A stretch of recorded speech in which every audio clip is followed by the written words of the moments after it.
Hiya, you're listening to Book of the Day. I'm Chloe Veltman.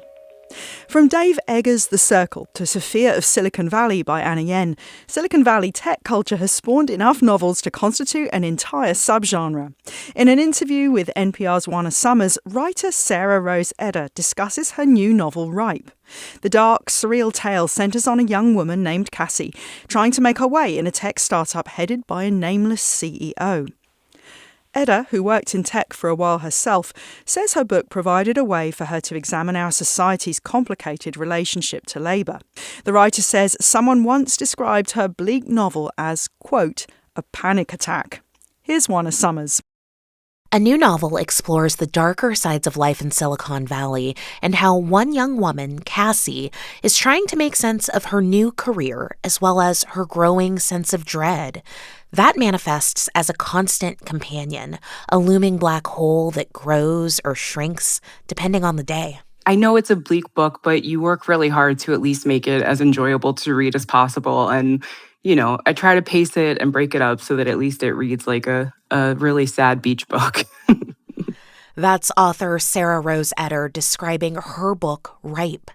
I asked her if there's a world in which Cassie could have been happier if she had more faith in her career, herself, or even God, anything. Yeah, I do think she's someone who's really lost and, she's obviously severely depressed and not, getting help for that. And so I think belief in anything would probably have helped her a lot. But it's also hard because, I feel the same way certain days when I wake up and I read all the headlines and I find it hard to find faith. I sort of, I was speaking to someone and they said, this book is a panic attack. And I was like, it does. Oh my gosh. It does try to get to the feeling of us all being alone together, where we're looking at all this terrible news 24 hours a day, 7 days a week, and we can feel this dread and there's not really any place to go with it. I mean, you mentioned that you'd worked in Silicon Valley for a year. I've never worked there, but I worked for a tech blog and was dealing in that world for a while. And I really related to the atmosphere of pressure that Cassie talks about, the way that it changes your relationship to work, your relationship to yourself. Can you talk a little bit about that? Yeah, I think especially at least up until my 30s, I really was one of those people who was working nonstop. But once I got to Silicon Valley, the pressure escalated so much. And, I mentioned in the book her using drugs to keep up. And I did feel that way. I was kind of looking around at everyone who was looking for any shortcut to be the best. It felt like being in the Olympics, but the Olympics was coding and staring at a laptop. So yeah, I think all of us are maybe right now re-examining our relationship to work and labor. And I think we see that as we see more strikes happening. I think we're asking a lot of questions about who it benefits for us to give everything we have of ourselves over to work.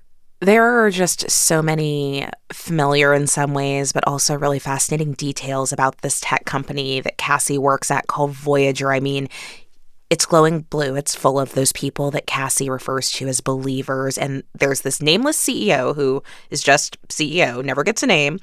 And productivity there is prized down to the number of keystrokes that Cassie makes every day. And it seems like no matter how hard she works, no matter how much of herself she gives, she never can be enough. She can never do enough. Can you tell us a little bit more about the culture of Voyager in this book?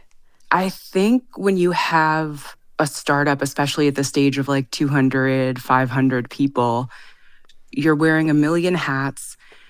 It is inevitable that you're going to drop a ball because you're doing so many things. You're often at a company that doesn't even have HR yet. So there's a lot of unchecked behavior that can happen.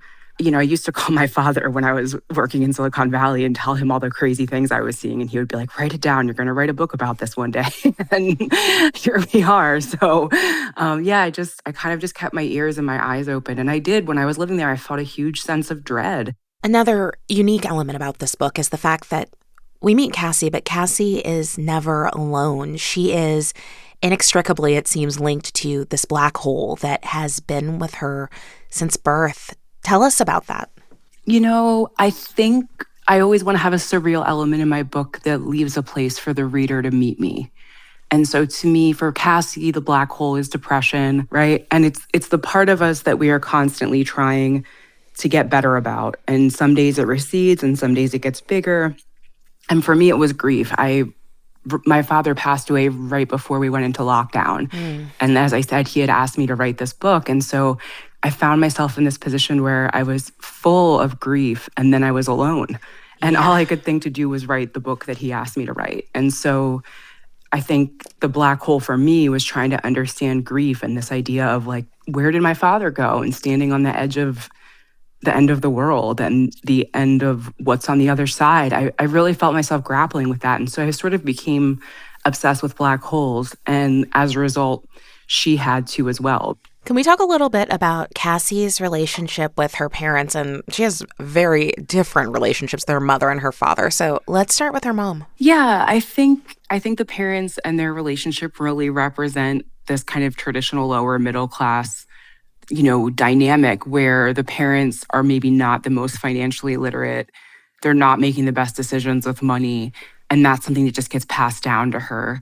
Her mother, I think, loves her, but doesn't really know how to love her in the same way that she wants to be loved.